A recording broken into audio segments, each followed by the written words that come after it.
Welcome to the Prayagraj institute. आज हम बात करेंगे यूपीपीएससी प्रीलिम्स 2024 और आरओ एआरओ में अति संभावित प्रश्न क्या पूछे जा सकते हैं उनके बारे में। यह प्रश्न संबंधित है इतिहास से। ठीक, तो हम लोग एक एक सब्जेक्ट को डील करेंगे जिसमें मोस्ट प्रोबेबल जो है वो जो क्वेश्चन बन सकते हैं उनके बारे में हम डिस्कस करेंगे। तो आज का ये जो लेक्चर है वो आधारित है इतिहास सब्जेक्ट से। तो चलिए स्टार्ट करते हैं हम अपने पहले प्रश्न के साथ। हमारे सामने जो पहला प्रश्न है, पहला प्रश्न यह है कि निम्नलिखित मध्य पसाणिक, ध्यान दीजिएगा, निम्नलिखित मध्य पसाणिक स्थलों को भौगोलिक दृष्टि से पश्चिम से पूर्व क्रम में व्यवस्थित करना है। इसको जो है वेस्ट टू ईस्ट जो है वो अरेंज करना है। ठीक, पश्चिम से पूर्व की तरीके से तरफ। यहां पे चार ऑप्शन हैं, पैसरा, लिखैया, बिरभानपुर और चौथा है महदहा। अब इन चार स्थलों को वेस्ट टू ईस्ट अरेंज करने से पहले हमें यह जानना होगा कि ये चारों स्थल हैं कहां पे। तो देखिए, जो पैसरा है वो है बिहार में। कहां है? बिहार में है ये। लिखैया उत्तर प्रदेश, बिरभानपुर वेस्ट बंगाल पश्चिम बंगाल में है, महदहा उत्तर प्रदेश। अब यहां पे ये देखिए कि दो स्थल जो हैं लिखैया और महदहा दोनों के दोनों जो है उत्तर प्रदेश में। अब यहां से हम जो है ये कैसे पता करें कि कौन ईस्ट में है और कौन वेस्ट में? तो इसके लिए जानना होगा कि उत्तर प्रदेश के नक्शे में लिखैया और महदहा की स्थिति क्या है। तो देखिए, लिखैया जो है वो है मिर्जापुर में। कहाँ है? मिर्जापुर में। ठीक है, मिर्जापुर में है। और महदहा है प्रतापगढ़ में। ध्यान दीजिएगा, महदहा आपको मिलेगा प्रतापगढ़ में। अब मिर्जापुर की जो स्थिति है वो प्रतापगढ़ के ईस्ट में है। तो अब यहां पे हम अरेंज कर सकते हैं, ठीक, इन चारों स्थलों को वेस्ट टू ईस्ट। तो सबसे पहले नंबर पे क्या आएगा? महदहा 4, उसके बाद लिखैया 2, उसके बाद बिहार में जो पैसरा है उसकी पोजीशन आएगी 1 और सबसे ईस्ट में होगा बिरभानपुर जो कि पश्चिम बंगाल में है। तो ये जो क्रम होगा 4 2 1 3। तो ऑप्शन क्या है? Option number C. तो इस प्रश्न का जो सही उत्तर है ऑप्शन नंबर सी, 4 2 1 3। तो सबसे वेस्ट में आपको क्या मिलेगा? सबसे वेस्ट में प्रतापगढ़ में जो महदहा है वो, उसके बाद लिखैया मिर्जापुर में है, इसके बाद पैसरा जो कि बिहार में है और सबसे ईस्ट में मिलेगा बिरभानपुर जो कि पश्चिम बंगाल में। अब चलते हैं अगले प्रश्न की तरफ। हमारे सामने जो अगला प्रश्न है कि निम्नलिखित में से किस भारतीय पुरातत्ववेत्ता ने, ध्यान दीजिए यहां पे उस आर्कियोलॉजिस्ट की बात की जा रही है, ठीक, जिसने भीमबेटका गुफा को देखा और उसके शैल चित्र के प्राग ऐतिहासिक महत्व को खोजा था। ठीक है, तो आपको उस शख्स का नाम बताना है, उस आर्कियोलॉजिस्ट का नाम बताना है जिसने भीमबेटका गुफा की खोज की थी। तो ये हैं वीएस वाकांकर। कौन? वीएस वाकांकर इनका नाम आता है। ठीक है, इन्होंने 1957 में, कब? 1957 में भीमबेटका गुफा की खोज की थी जो कि मध्य प्रदेश में है। अब चलते हैं अगले प्रश्न की तरफ। हमारे सामने जो अगला प्रश्न है कि भारत में किस शिलाश्रय से सर्वाधिक चित्र प्राप्त हुए हैं। ठीक, तो इसका भी उत्तर जो है वो भीमबेटका है। भीमबेटका में सबसे ज्यादा जो है रॉक शेल्टर जो है वो चित्र प्राप्त हुए हैं। तो सबसे ज्यादा जो शिलाश्रय हैं वो शिलाश्रय जो है वो चित्र जो प्राप्त हुए हैं वो भीमबेटका से प्राप्त हुए हैं जो कि मध्य प्रदेश में। अब चलते हैं अगले प्रश्न की तरफ। हमारे सामने जो अगला प्रश्न है कि निम्नलिखित में से कौन से स्थान अपने शैल चित्रों के लिए प्रसिद्ध हैं। तो यहाँ पे चार ऑप्शन दिया गया है, एक है भीमबेटका, मिर्जापुर, पंचमढ़ी और चौथा ऑप्शन है सुंदरगढ़। यहाँ पे चारों के चारों जो हैं वो रॉक शेल्टर पेंटिंग के लिए जो है वो प्रसिद्ध हैं।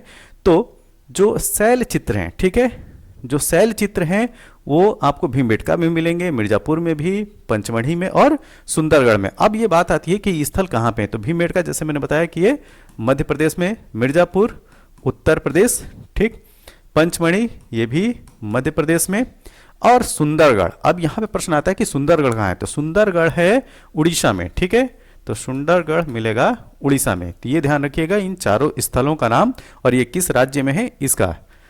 तो यहां पे जो सही उत्तर हो जाएगा वो हो जाएगा ऑप्शन नंबर डी। क्या? 1 2 3 4 चारों के चारों जो हैं वो शैल चित्र पाए जाते हैं। अब यहां पे प्रश्न यह है कि उत्खनित प्रमाणों के अनुसार पशुपालन का प्रारंभ हुआ था। ठीक है, तो पशुपालन का प्रारंभ हुआ था मध्य पाषाण काल में। ठीक, मेसोलिथिक पीरियड में जो है वो पशुपालन का जो है वो जो पशुपालन है उसका काम प्रारंभ हुआ था। तो ऑप्शन नंबर डी इसका जो है वो सही उत्तर है। नेक्स्ट अगला प्रश्न है कि मध्य पाषाणिक संदर्भ में वन्य धान के प्रमाण कहां से प्राप्त हुए? तो यहाँ पे वन्य धान का मतलब है कि जो वाइल्ड पैडी है, ठीक, वो कहां से प्राप्त हुए हैं? तो ये प्राप्त हुआ है चौपानी मांडो। अब प्रश्न आता है कि ये चौपानी मांडो ये जो जगह है वो कहां पे है? ठीक, तो पहले का इलाहाबाद और आज का जो है वो प्रयागराज। ठीक, आज का प्रयागराज। तो प्रयागराज की जो मेजा तहसील है, ठीक, मेजा तहसील में बूढ़ी बेलन के बाएं तट पर यह स्थल स्थित है। ध्यान दीजिएगा, जो बूढ़ी बेलन है उसके बाएं तट पे चौपानी मांडू स्थल है और वहीं से जो है वो धान का वन्य धान, ठीक, वन्य धान का जो है वो प्रमाण प्राप्त हुए थे। तो यहां पे जो सही उत्तर है ऑप्शन नंबर ए। सराय नहाराय और महदहा संबंधित हैं, ये आपको बताना है। ठीक है, तो ये जो स्थल हैं वो संबंधित हैं गंगा घाटी की मध्य पाषाण संस्कृति से। ठीक है, तो यहाँ पे ये जो टर्म है मध्य पाषाण, इसको या आपको याद रखना है। ठीक, क्या? तो गंगा घाटी की मध्य पाषाण संस्कृति से। अगला प्रश्न, झील के किनारे प्रारंभिक कृषि वाला स्थल कौन सा है? ठीक है, तो दिए गए 4 ऑप्शन में आपको बताना है। तो इसका जो सही उत्तर है वो है लहुरा देव। अब प्रश्न आता है कि लहुरा देव है कहां पे? तो लहुरा देव आपको मिलेगा उत्तर प्रदेश में, उत्तर प्रदेश के संत कबीर नगर में। कहां? संत कबीर नगर में। ठीक है, तो संत कबीर नगर में ये लहुरा देव जगह है जहां पे प्रारंभिक कृषि के साक्ष्य प्राप्त हुए हैं। अगला प्रश्न, गंगा घाटी में धान की खेती का प्राचीनतम प्रमाण कहां से प्राप्त हुआ है? तो इसका भी उत्तर है लहुरा देव, और लहुरा देव उत्तर प्रदेश के संत कबीर जिले में है। अगला प्रश्न, गर्त निवास निम्न में से किस संस्कृति का विशिष्ट लक्षण है? ठीक है, तो गर्त निवास जो है आपको मिलेगा कश्मीर घाटी की नवपाषाणिक संस्कृति से। क्या? कश्मीर घाटी की नवपाषाणिक संस्कृति से संबंधित है क्या? गर्त निवास। डी। उस स्थल का नाम बताइए जहां से प्राचीनतम स्थायी जीवन के प्रमाण मिले हैं। तो इसका भी उत्तर है ऑप्शन नंबर डी, ठीक, मेहरगढ़। भारतीय उपमहाद्वीप में पालतू भैंस का प्राचीनतम साक्ष्य कहां से प्राप्त हुआ है? तो यह प्राप्त हुआ है मेहरगढ़ से, ऑप्शन नंबर बी। जो ऑप्शन नंबर बी है इसका सही उत्तर है। अगला प्रश्न, नौदा टोली किस राज्य में अवस्थित है? तो नौदा टोली की स्थिति जो है वो मध्य प्रदेश में, ऑप्शन नंबर डी। नौदा टोली का उत्खनन किसने किया था? तो नौदा टोली का उत्खनन का श्रेय जाता है HD संकालिया को। ठीक है, और इन्होंने इसका उत्खनन किया था 1957 से लेके 1957 से 1959 तक। ठीक है, तो HD संकालिया का जो है वो श्रेय जाता है नौदा टोली के उत्खनन को लेकर। अगला प्रश्न, इनाम गांव, ठीक है, इनाम गांव भारत के किस राज्य में स्थित है? तो यह स्थित है महाराष्ट्र में, ऑप्शन नंबर सी। तो इनाम गांव कहां मिलेगा? महाराष्ट्र में। भारत के किस स्थल की खुदाई से लौह धातु के प्रचलन के प्राचीनतम प्रमाण मिले हैं? ठीक है, तो लौह धातु के जो प्रचलन के जो प्राचीनतम प्रमाण मिले हैं वो अतरंजी खेड़ा। ठीक है, और अतरंजी खेड़ा है कहां पे?